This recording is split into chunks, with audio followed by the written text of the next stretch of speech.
आप सभी को नवरात्रि के 9वें दिन की हार्दिक शुभकामनाएं। तो आज है नवमी और कन्या पूजन करना है, हवन करना है, काफ़ी सारा काम करना है। तो चलिए, सुबह की 5 बजे ही मैं उठ गई थी। उठ करके सबसे पहले नहा धोवा लिया, पूरी घर की साफ़ सफाई की, फिर लग गई हूँ किचन में खाना बनाने के लिए, क्योंकि कन्या भोग बनाने के बाद ही मुझे हवन वगैरह करना था और पूजा करना था, इसीलिए। तो चलिए, सुबह उठते ही सबसे पहले मैंने कन्या पूजन की तैयारी कर ली। तो सारी चीज़ें कल ही मैं लेकर के आ गई थी, और जितना भी चीज़ है ना, मैं जो भी नई चीज़ें हैं, हमेशा मैं कन्या पूजन के लिए नई चीज़ों का ही यूज़ करती हूँ। सारे मसाले, ऑयल वगैरह जो भी यूज़ करती हूँ कन्या पूजन के लिए, मैं नया ही यूज़ करती हूँ। और इस बार ही मुझे पता चला कि माता रानी को ना घी का ही पूरा खाना बना करके प्रसाद में लगाया जाता है। तो नेक्स्ट ईयर से तो मैं घी से ही बनाऊँगी। इस साल मैंने तेल की पूड़ियाँ बनाई थी और तेल से ही सब्जी बना दिया था। तो चलिए, सबसे पहले मीठे से ही शुरुआत करेंगे। माता रानी की जय। और सबसे पहले कढ़ाई में मैंने डाला खूब सारा घी, और यहाँ पर मैंने सीधा 1/2 kg सूजी डाल दिया है, और इसे हम भूनेंगे। अब धीमी आंच पर हमें सूजी को भूनना है। धीमी आंच पर भूनने से क्या होता है ना, सूजी अंदर तक भुन जाती है, और इसके बाद जो हलवा है ना, उसका स्वाद बहुत अमेजिंग आता है, बहुत टेस्टी लगता है। अगर आपने हाई फ्लेम पर सूजी को भूना ना, तो फिर इस हलवे का स्वाद ना इतना अच्छा नहीं लगेगा, क्योंकि सूजी जो है ऊपर ऊपर से भून जाती है, लेकिन अंदर से ना इतना अच्छा टेस्ट नहीं आता, हल्का सा कच्चा ही रह जाता है, इसीलिए। और 1/2 kg काले चने को मैंने पानी में भिगो करके रख दिया था कल रात ही। तो यहाँ पर मैंने रूटीन के ही मसाले लिए, धनिया, जीरा, काली मिर्ची का पाउडर और कश्मीरी लाल मिर्च लिया है, थोड़ा सा हल्दी पाउडर लिया है, और 1 सैचेट में डाल रही हूँ चना मसाला का। अच्छा, इसमें प्याज लहसुन नहीं है, मैं देख करके ये पाउच खरीद करके लाई थी, और इसको थोड़ा सा पानी डाल करके भिगो करके रख देंगे। इस तरह से जब सूखे मसाले को भिगोते हैं ना, तो सब्जी मतलब कि जब हम बनाते हैं, मसाले को भूनते हैं, तो ये जलती नहीं है और स्वाद भी अच्छा आता है। अभी कन्या पूजन के लिए हम बना रहे थे, छोटी छोटी कन्याएं आएंगी, तो ज़्यादा हमें तीखा नहीं बनाना है, इसलिए मैंने यहाँ पर कश्मीरी लाल मिर्च का यूज़ किया था, ताकि कलर अच्छा है लेकिन तीखा बिल्कुल भी ना हो। गैस के ऊपर मैंने कढ़ाई रख दिया, और इसमें डाला है मैंने रिफ़ाइन तेल, क्योंकि मैं नया रिफ़ाइन तेल खरीद करके लाई थी, इसलिए रिफ़ाइन तेल में ही बना रही हूँ सारा खाना, मतलब कि सब्जी बनाऊँगी और पूड़ी बनाऊँगी। हलवा मैंने घी में बनाया है। बीच बीच में हम सूजी को भी चलाते रहेंगे, मतलब मिक्स करते रहेंगे, भूनते रहेंगे, ताकि सूजी हमारी एक तरफ से ना ज़्यादा सिक ना जाए और एक तरफ से हल्की कच्ची ना रह जाए, इसीलिए। तो हम इधर दोनों तरफ मैंने गैस के ऊपर रख दिया है, एक तरफ सूजी भून रही हूँ और एक तरफ सब्जी बनाऊँगी। तो तेल गर्म हो गया था, तो मैंने इसमें डाल दिया है खड़ा जीरा, ये नया पैकेट था मेरे पास, तो मैंने वो डाल दिया। अब जो मसाले हमने भिगो करके रखे थे उसे डालेंगे। मैं डायरेक्ट यहाँ पर बना रही हूँ फ्रेंड्स, और झटपट बन जाता है, ज़्यादा समय भी नहीं लगता है, और बहुत स्वादिष्ट ये काले चने लगते हैं खाने में। टमाटर वगैरह मैंने कुछ भी नहीं डाला था, बस ऐसे ही सिंपल तरीके से बनाई थी। अच्छा, आपके पास अगर काला नमक हो तो आप डालना, बहुत अच्छा टेस्ट आता है, हल्का सा ना चटपटा हो जाता है, लेकिन मैं काला नमक का पैकेट लाना भूल गई थी, तो मैंने नहीं डाला। थोड़ा सा पानी डाल दिया, ताकि मसाले को हम अच्छे से भूनें, और मसाला अच्छे से भुन जाएगा, ऑयल सेपरेट करने लगेगा, तब हम इसमें डालेंगे अपने भीगे हुए चने। रात भर हमने चनों को भिगो करके रखा था, तो वो सारे चने इसका पानी छान करके डाल देंगे, और चने को हम 10 मिनट के लिए अच्छे से भुनेंगे मसालों के साथ। इससे क्या होगा, हल्का सा जो चना है ना, उसका कच्चापन भी दूर हो जाएगा, और जो चने हैं ना, उसमें हल्की सी सौंधी सौंधी सी खुशबू आएगी। तो जो हमारे काले चने हैं ना, बहुत टेस्टी लगेंगे खाने में, एकदम लिपटुआ चना बन करके तैयार होता है। और यहाँ पर मैं सूजी भी भून रही थी।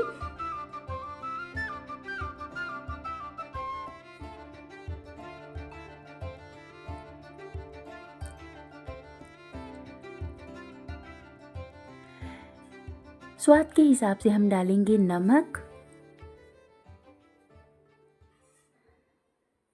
और बस इसे मैं भूनती रहूँगी तब तक, जब तक कि इसमें सारे मसाले अच्छे से लिपट ना जाएं। मतलब 8-10 मिनट के लिए मैं इसे भूनूंगी, बस इतने में ही हमारे जो चने हैं ना, बहुत अच्छे से भून गए थे। इसके बाद मैंने इसमें पानी डाल दिया, तो मैं यहाँ पर थोड़ा सा पानी ज़्यादा डाल रही हूँ, ताकि चना हमारे जले नहीं और बहुत अच्छा बन करके तैयार हो। और इसके बाद ना गैस की फ्लेम को हम लो कर देंगे, ढक्कन लगा करके 8 से 10 सीटी लगाइएगा। इससे क्या होगा, जो चने हैं ना बहुत अच्छे से सॉफ्ट हो जाएंगे और खाने में भी अच्छे लगेंगे। तो इस तरह से मैंने कन्या पूजन के लिए प्रसाद बनाया था और बच्चों को तो बहुत पसंद आया था। छोटे बच्चों ने खाया तो उन्होंने डिमांड की कि आंटी दोबारा से पैक करके दे दीजिए, बहुत टेस्टी लग रहा है। कन्या पूजन में क्या होता है कि बच्चे जो सबसे पहले जिस घर में जाते हैं ना, वहीं पर अच्छे से खाना खा लेते हैं, क्योंकि उन्हें भूख लगी होती है, चाव भी होता है। लेकिन जब दूसरे तीसरे घर जाते हैं तो इतना नहीं खा पाते हैं। छोटे छोटे बच्चे ही होते हैं, कितना खा पाएंगे, है ना। तो चलिए, अब यहाँ पर मेरी सूजी आधी भुन गई थी, तो इस टाइम पर मैं यहाँ पर बना रही हूँ चाशनी। तो देखिए, चाशनी नहीं बनाना है, बस हमें चीनी को मेल्ट करना है। तो जितना आपने सूजी लिया है ना, उसका 3 गुना आपको लेना है पानी। तो इस कटोरी से ही मैंने मेजरमेंट किया था, 1 कटोरी थी, तो यहाँ पर मैं 3 कटोरी पानी लूँगी और जितना सूजी है उतना ही आपको चीनी लेना है। तो इससे क्या होगा, मीठा बिल्कुल परफेक्ट रहेगा। मैंने हल्का सा कम डाला था क्योंकि मेरे घर में ना मीठा थोड़ा कम खाते हैं, आप अपना देख लीजिएगा। वैसे हाफ़ केजी सूजी है तो हाफ़ केजी चीनी डालेंगे तो थोड़ा ज़्यादा मीठा हो जाता है, एकदम परफेक्ट रहता है, मतलब थोड़ा सा मीठा रहता है, मतलब कि जितना आपको चाहिए ना तो उतना हो जाता है। लेकिन मैंने यहाँ पर हल्का कम डाला था। अब चीनी मेल्ट हो गई थी तो मैंने इसमें डाल दिया था इलायची को तोड़ करके। और ये देखिए, सूजी का कलर अब देखिए कितना अच्छा भुन गया, एकदम ब्राउन ब्राउन सी हो गई। तो धीरे धीरे करके हम इसमें पानी डालेंगे, जो पानी और चीनी को हमने मिक्स करके रखा है ना, उसे डालेंगे। इस टाइम पर आपको ध्यान देना है, क्योंकि जब पानी डालोगे ना तो सूजी से कितना सारा भाप निकल रहा है ना, इस टाइम पर हाथ भी जल सकता है। तो आप थोड़ा थोड़ा करके डालें। मैं इस तरह से धीरे धीरे करके इसे मिक्स करते जा रही हूँ और थोड़ा थोड़ा करके पानी डाल रही हूँ। इसके बाद आपको गैस की फ्लेम बिल्कुल लो रखनी है। लो फ्लेम पर 4-5 मिनट के लिए हम इसे कुक करेंगे। इसके बाद हल्का सा मीडियम करेंगे। थोड़ी देर में आप देखेंगे ना कि सूजी पूरा पानी सोख कर लेती है।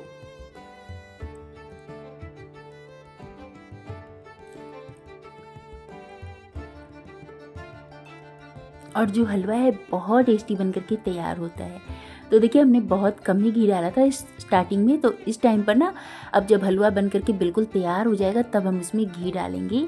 तो इससे क्या होगा, हलवा में ना बहुत अच्छा घी का टेस्ट आएगा और ऐसा लगेगा कि बहुत सारा घी डाल करके ना आपने हलवा बनाया है। वैसे ज़्यादा घी डालो ना तो मतलब कि वैसे बोलते हैं कि जितना सूजी है ना उतना ही घी लीजिए या फिर उसका हाफ लीजिए।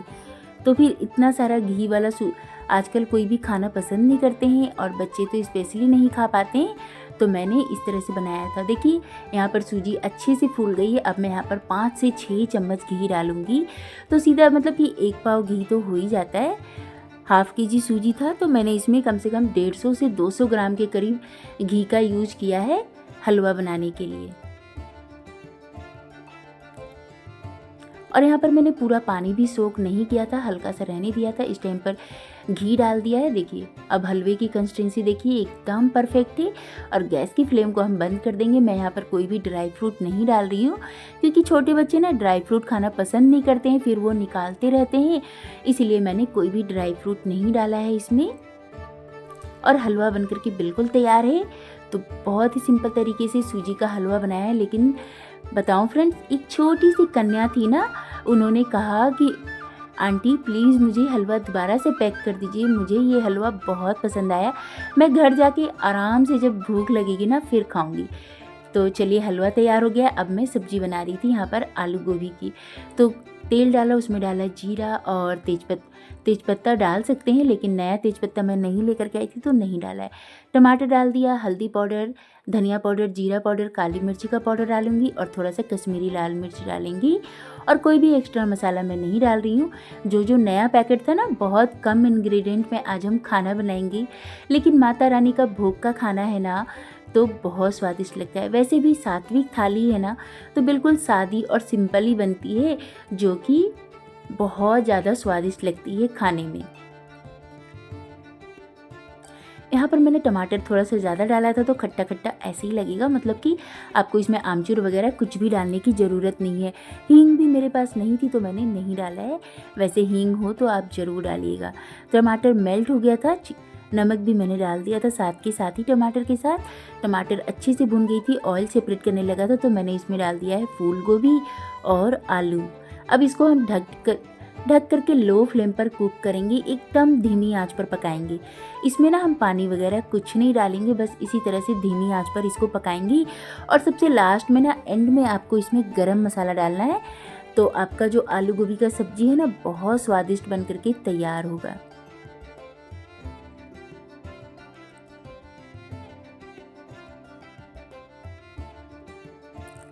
अच्छा, मैं जहाँ रहती हूँ ना यहाँ पर कन्या मिलना बहुत ही मुश्किल है, कन्याएँ तो मिलती ही नहीं है।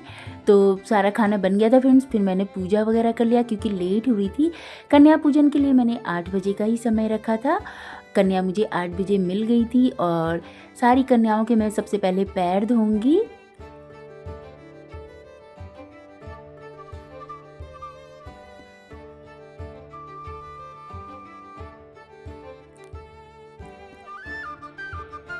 पहली बार मुझे एक साथ 9 कन्या और एक क्या बोलते हैं भैरव बाबा भी मिल गए थे बिठाने के लिए। मुझे तो इतना अच्छा लग रहा था ना कि मैं आपको बता नहीं सकती हूँ। वैसे 9 दिन से मैंने नमक नहीं खाया था ना, तो मुझे बहुत चक्कर आ रहा था। और जब मैं कन्याओं को लेने गई थी ना गाड़ी से, तो ऐसा लग रहा था कि कहीं मैं ठोक ना दूँ। बट माता रानी की कृपा है कि कुछ भी नहीं हुआ। मतलब कि मेरे हस्बैंड डर रहे थे कि कहीं मैं इनको लाते वक्त ना कहीं गाड़ी से ये ना कर दूँ, क्योंकि मुझे बहुत तेज़ चक्कर आ रही थी। मेरा बीपी हमेशा ही लो रहता है, और जब नमक नहीं खाया हो आपने 9 दिन से, तो आप सोच सकते हो कि बीपी कहाँ चला गया होगा मेरा। वैसे मैं आपको बताऊँ तो हमेशा मेरा बीपी 85 ही रहता है, 85 से ज़्यादा होता ही नहीं है। और पता नहीं, जब भी मैं हॉस्पिटल जाती हूँ ना, वो लोग बोलते हैं मैम आप प्लीज़ एडमिट हो जाओ, आपका बीपी बहुत लो है, आप कैसे चल रही हो। लेकिन माता रानी की कृपा से देखिए 9 दिन तक सब कुछ अच्छे से हो गया। और मैंने इस बीच डांडिया भी किया, और आज शाम मुझे जानी थी डांडिया नाइट में भी, तो उसकी भी तैयारी करूँगी मैं। और यहाँ पर सबसे पहले मैं कन्या पूजन कर लूँगी माता रानी के लिए। कल ही जा कर के ना मैं सारी चीज़ें ले आई थी, ज़्यादा दूर तो मैं नहीं गई थी, जो जो मुझे पास में मिला मैं वही लेकर के आ गई थी। क्योंकि हस्बैंड भी नहीं थे ना, और हस्बैंड को भी इतना समय नहीं मिल पाता है, हस्बैंड के खुद के काम होते हैं, तो जो मेरा काम है वो मुझे ही करना होता है। हस्बैंड उसमें सपोर्ट नहीं कर पाते हैं क्योंकि उनके पास बिल्कुल भी टाइम नहीं होता। हाँ, जब समय होता है तब वो मेरा सपोर्ट कर देते हैं, मतलब कि मेरा हेल्प कर देते हैं। लेकिन कन्याएँ के लिए ना हमारे यहाँ पर बस एक ही दुकान है और उसी में सारी चीज़ें थी। फिर ख़त्म हो जाता तो मैं भाग करके गई और सारी चीज़ें लेकर के आ गई थी। तो चलिए, कन्या पूजन मेरा बहुत अच्छे से हो गया और पूरी नवरात्रि मेरी बहुत अच्छे से निकल गई। आप लोगों का कैसा रहा कमेंट करके ज़रूर बताइएगा। वीडियो थोड़ी सी भी पसंद आई हो तो लाइक शेयर एंड सब्सक्राइब कर दीजिएगा। और मुझसे अगर कुछ भी गलती हुआ हो ना, तो प्लीज़ मुझे कमेंट करके ज़रूर बताइएगा, क्योंकि आप लोग कमेंट करोगे तभी तो मैं सीखूँगी कि हाँ, मुझसे भी मतलब कि अगर कुछ गलतियाँ हैं, कुछ कमी रह गई हो मुझसे पूजा पाठ में ना, तो मैं अगली बार से नेक्स्ट टाइम से ध्यान रखूँगी। क्योंकि हम सभी लोग माता के ही भक्त हैं और कुछ ना कुछ तो गलतियाँ हमसे हो ही जाती है। कोई भी इंसान परफेक्ट नहीं होता है। यहाँ पर हलवा, चना, पूड़ी और सब्जी मैंने दे दिया है सारी कन्याओं को खाने के लिए। कन्याएँ मेरे घर पर ना 3 घर खाने के बाद आई थी, तो वो थोड़ा-थोड़ा ही खा रही थी। मैंने कन्याओं को कहा था कि प्लीज़ आप लोग ना थोड़ा-थोड़ा सा बस मुँह में लगा लेना और मेरा मान रख लेना बस। बाकी तो मैं पैक कर दूँगी, आप लोग बाद में खा लेना आराम से। तो बच्चों ने ना बिल्कुल वैसा ही किया। कुछ बच्चे थे जो पहली बार मेरे घर आए थे, मतलब कि और कहीं भी नहीं गए थे, तो उन्होंने बहुत अच्छे से खाया, तो मुझे बहुत अच्छा लगा। बच्चे बहुत खुश थे। मैं इनके लिए हेयर बैंड और क्लचर लेकर के आई थी, वो सब शूट करना तो मैं भूल ही गई थी। तो मिलते हैं फिर अगले वीडियो में, तब तक के लिए बाय बाय, टेक केयर। सारी कन्याओं ने खूब सारा आशीर्वाद दिया और मुझे ये पूजा करके बहुत अच्छा रहा, बहुत अच्छा लगा। इस साल का व्रत ना मेरा बहुत अच्छा निकला।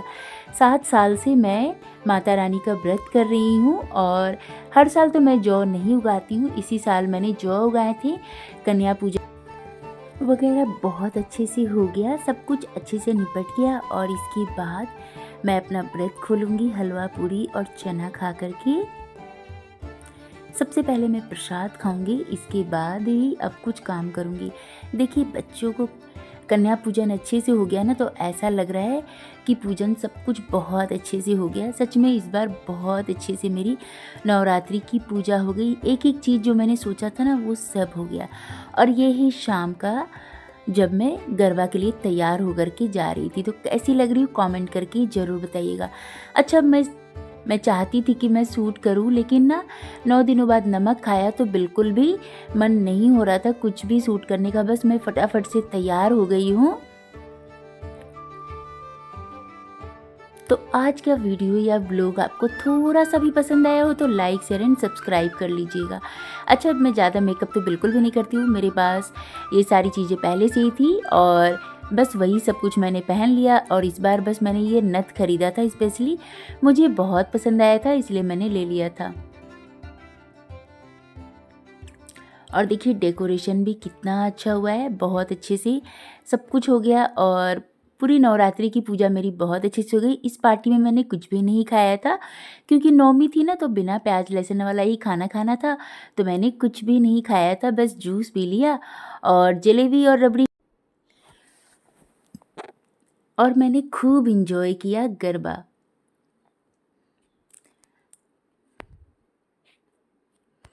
तो आज का वीडियो या ब्लॉग थोड़ा सा भी पसंद आया हो तो लाइक शेयर एंड सब्सक्राइब कीजिएगा और अपने दोस्तों के साथ भी शेयर कर दीजिएगा। अच्छा, आपको अगर जानना है कि मैंने ये लुक कैसे कैरी किया तो भी कमेंट कीजिएगा, मैं आपके साथ ज़रूर शेयर करूँगी। थोड़ी सी क्लिप्स मैं आपके साथ शेयर कर रही हूँ जो मैंने डांडिया किया था ना उसका।